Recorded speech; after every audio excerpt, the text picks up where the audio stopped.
பாகுபாடு பார்த்து மக்களுக்கு ஒரே மாவட்டத்தில் வாழ்கின்ற மக்களுக்கு 5 வட்டங்களில் 6000 ரூபாய், 5 வட்டங்களை பொறுத்தவரை 1000 ரூபாய். இது பெருத்த ஏமாற்றத்தை நம்ம தூத்துக்குடி மாவட்ட மக்களுக்கு, நெல்லை மாவட்டத்தில் சில குறிப்பிட்ட வட்டங்களில் வாழ்கின்ற மக்களுக்கு ஏற்படுத்தியிருக்கின்றது. தமிழர் திருநாளுக்கு பெருமை சேர்த்தவர் நான் எடப்பாடியார் அவர்கள். அந்த நேரத்தில் இன்றைக்குள்ள முதலமைச்சர் எதிர்க்கட்சி தலைவராக இருந்தார். அவர் மக்கள் பாதிக்கப்பட்டிருக்கின்றார்கள். இந்த நேரத்தில் நீங்கள் 2500 ரூபாய் வழங்கியவர்கள் நீங்கள் 5000 ரூபாய் வழங்கினால் நன்றாக இருக்கும், 5000 ரூபாய் வழங்கலாமே என்று அரசுக்கு யோசனை சொன்னவர். அப்படி யோசனை சொன்னவர் இன்றைக்கு முதலமைச்சராக இருக்கின்றார். இன்றைக்கு அந்த கொரோனா காலத்தில் எப்படி மக்கள் வாழ்வதற்கு வழி இல்லாமல் பாதிக்கப்பட்டு வருமானத்துக்கு வழி இல்லாமல் பாதிப்பில் இருந்தார்களோ அதற்கு சற்றும் குறை இல்லாமல் தமிழகத்தை பொறுத்தளவில் சென்னை மட்டுமில்லாமல் சென்னை சுற்றி விக்ஜாம் புயல் வந்த நேரத்தில் சென்னை, திருவள்ளூர், காஞ்சிபுரம், கடலூர், விழுப்புரம், கள்ளக்குறிச்சி போன்ற ஒரு 10க்கும் மேற்பட்ட மாவட்டங்களில் உள்ள மக்களின் இயல்பு வாழ்க்கை இன்றைக்கு பாதிக்கப்பட்டு இன்றும் நிலைமை சீரடையவில்லை.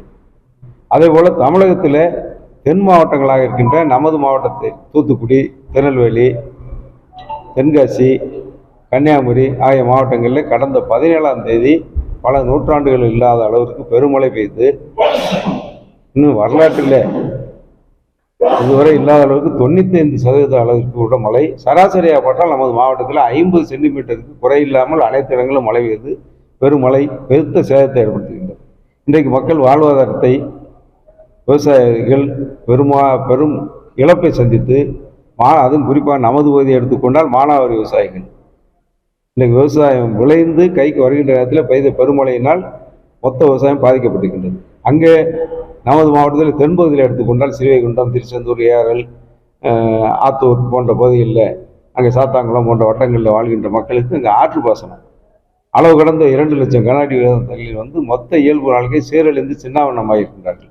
இந்த நேரத்தில் இப்படி தமிழகமே தலைநகர் சென்னையில் திருவள்ளூர் அந்த கடைசியில் தொடங்கி இந்த கன்னியாகுமரி வரை உள்ள மக்கள் பல்வேறு இன்னல்களுக்காக இயற்கையின் சீற்றத்தின் காரணமாக பாதிக்கப்பட்டிருக்கின்ற நேரத்தில் இந்த அரசு அவர் சொன்னதை போல நாங்கள் எங்கள் ஆட்சி காலத்தில் மாண்புமிகு எடப்பாடியார் 2000 ரூபாய் கொடுக்கிற நேரத்தில் 5000 ரூபாய் கொடுக்க வேண்டும் என்று யோசனை சொன்ன முதலமைச்சர் இன்றைக்கு அதே 5000 ரூபாய் கொடுக்காவிட்டால் நாங்கள் கொடுத்த 2500 ரூபாயாவது அந்த அளவிலாவது கொடுத்திருக்க வேண்டும். ஆனால் இன்றைக்கு பொங்கல் பரிசு, பொங்கல் தொகுப்பு பையை மட்டும் கொடுத்து மக்களை ஏமாற்றி இருக்கின்றார். இந்த அரசு இன்றைக்கு ஏமாற்றுவதல்ல, இவர்கள் ஏமாற்றுவதே இவர்களுக்கு கைவந்த கலை, இவற்றுக்கு வேலையே அதுதான். ஏன்னு சொன்னால் தேர்தல் நேரத்தில் 520 வாக்குறுதிகளை அள்ளி வீசி மக்களை ஏமாற்றி வாக்குகளை வாங்கி ஆட்சிக்கு வந்து 3 ஆண்டுகள் நிறைவேறுகின்ற நேரத்தில் 10% வாக்குறுதிகளோடு நிறைவேற்றாமல் மக்களை வஞ்சிக்கின்ற அரசு இந்த விடிய அரசு. இதெல்லாம் மக்கள் கோபத்தின் உச்சியில் இருக்கின்றார்கள். வருகின்ற நாடாளுமன்ற தேர்தலில் இவர்களுக்கு மக்கள் தகுந்த பாடம் புகட்டுவார்கள். அது ஒருபுறம் அரசியலுக்காக இருந்தாலும் கூட மக்களுக்கு செய்ய வேண்டிய பொறுப்பில் இருக்கின்ற அந்த அரசு இப்படி மக்களை வஞ்சிப்பதை நிறுத்திவிட்டு உடனடியாக பொங்கல் பரிசு தொகுப்பை வழங்க வேண்டும். அவர் சொன்னதை போல 5000 சொன்னார், நாங்கள் கொடுத்ததை போல 2500 ரூபாய் கொடுக்க வேண்டும். அதுபோல மாண்புமிகு எதிர்க்கட்சி தலைவர் அன்றைக்கு கடந்த வெள்ள நிவாரணத்துக்கு வருகின்ற வெள்ளத்தை பார்வையிட இருந்த நேரத்தில் நிவாரணப் பொருட்களை வழங்கி மக்களுக்கு ஆறுதலையும் கூறி பத்திரிகையாளர் சந்திப்பில் என்ன சொன்னார்கள் என்று சொன்னால் ஒவ்வொரு குடும்ப அட்டைதாரர்களும் 15000 ரூபாய் இழப்பீடு வழங்க வேண்டும் சொன்னார்கள். இவர் 6000 ரூபாய் வழங்கியிருக்கிறார். 6000 ரூபாயிலும் பாகுபாடு பார்த்து மக்களுக்கு ஒரே மாவட்டத்தில் வாழ்கின்ற மக்களுக்கு 5 வட்டங்களில் 6000 ரூபாய், 5 வட்டங்களை பொறுத்தவரை 1000 ரூபாய். இது பெருத்த ஏமாற்றத்தை நம்ம தூத்துக்குடி மாவட்ட மக்களுக்கு, நெல்லை மாவட்டத்தில் சில குறிப்பிட்ட வட்டங்களில் வாழ்கின்ற மக்களுக்கு ஏற்படுத்தியிருக்கின்றது. இது மிகவும் ஓர வஞ்சகமான செயல். இன்றைக்கு மக்கள் பெரும்பாலான கிராமங்களில் இந்த 5 வட்டங்களை கயத்தாறு, கோயில்பட்டி, ஓட்டப்பிடாரம், எட்டயபுரம், விளாத்திகுளம் ஆகிய 5 வட்டங்களில் வாழ்கின்ற மக்கள் 1000 ரூபாய் என்ற ஒன்று இப்போ நிறைய கிராமங்களில் எங்களுக்கு அந்த நிவாரணம் வேண்டாம் என்று ஒதுக்கின்ற நிலையில் இன்றைக்கு மக்கள் அந்த அளவு வெறுப்போடு வருத்தத்தோடு இருக்கின்றார்கள். எனவே இதையெல்லாம் அரசு இனிமேலாவது சரி செய்ய வேண்டும். பொங்கல் தொகுப்பு இன்றைக்கும் பொங்கலுக்கு நாள் இருக்கின்ற காரணத்தினால் நிச்சயமாக பொங்கல் பரிசாக நிச்சயமாக இந்த அரசு குறைந்து நாங்கள் கொடுத்த அளவிற்காவது 2500 ரூபாய் கொடுக்க வேண்டும் என்பதை அனைத்து அண்ணா திராவிட முன்னேற்ற கழகத்தின் சார்பாக கோரிக்கை.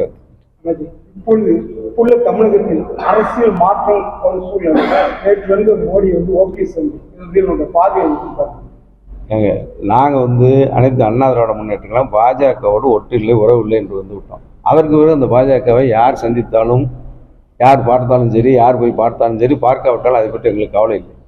ஏன்னு சொன்னால் நாங்கள் ஒரு தெளிவான நிலைப்பாட்டை எடுத்து விட்டோம். நான் அதிமுக என்று சொல்லி இன்றைக்கு கூட வழக்கில் அதிமுக மீட்டெடுக்கிறதுக்கு மீட்டு குழு என்று 10 ஊராக சுற்றுகின்றவர் அதிமுகவோட லட்சியம். அதிமுக இன்றைக்கு ஒட்டுமொத்தமாக பொதுக்குழுவில் தலைமை கழகத்தில் மாவட்ட கழக செயலர் கூட்டத்தில் தலைமை கழக நிர்வாகிகள் கூட்டத்தில் அதையும் தாண்டி ஒட்டுமொத்த பொதுக்குழுவிலையும் தீர்மானமாக நிறைவேற்றி விட்டோம். பாஜகவோட ஒட்டு இல்லை. நானும் அதிமுக என்று சொல்லிக் கொள்பவர் இந்த சூழ்நிலையில் நேற்று போய் பிரதமராக வந்திருக்கின்ற மாண்புமிகு மோடி அவர்களை சந்தித்தால் நல்லதுதான். ஏன்னா அவர் இனிமேல் நான் அதிமுக இல்லை என்பதை உறுதிப்படுத்தி விட்டார் என்பது மூலம். ஒரு பொங்கல் பரிசு தமிழக அரசு வழங்குவதை பற்றி அதிமுக எடப்பாடி தலைமையில் தமிழக அரசு கேட்பதற்காக கடுமையான போராட்டங்களை எடுக்க ஒரு முடிவு எடுக்கணும். நிச்சயமாக அனைத்து அண்ணா திராவிட முன்னேற்ற அந்த பொதுச் செயலாளர் ஆழ்ந்த அறிவும் அரசியல் சாணக்கியத்தின் உள்ளவர். ஏன்னு சொன்னால் சட்டமன்ற கூடுகின்ற நேரத்தில் கடந்த கூட்டத்தொடரிலே மாண்புமிகு எதிர்க்கட்சி தலைவர் பேசிய பேச்சு ஆட்சியாளர்களை நிலைகுலைய செய்தது. அதற்கு இன்றைவரை அவர் பதில் சொல்லவில்லை. எனவே விரைவில் சட்டமன்ற கூட இருக்கின்றதா தகவல் வருகின்றது. ஒருவேளை பொங்கலுக்கு முன்பாக சட்டமன்றம் கூடினால் மாண்புமிகு எடப்பாடி அவர்கள் எதிர்க்கட்சி தலைவராக மக்களுக்கு என்ன பணி ஆற்ற வேண்டுமோ எதையெல்லாம் கோரிக்கை வைக்கணுமோ பொங்கல் பரிசிலிருந்து இந்த மழை வெள்ள நிவாரணத்திற்கு என்னென்ன செய்ய வேண்டுமோ சட்டமன்றத்தில் உரிய முறைப்படி என்ன நடவடிக்கை எடுக்கணுமோ அதை நிச்சயமாக எடுப்பார்.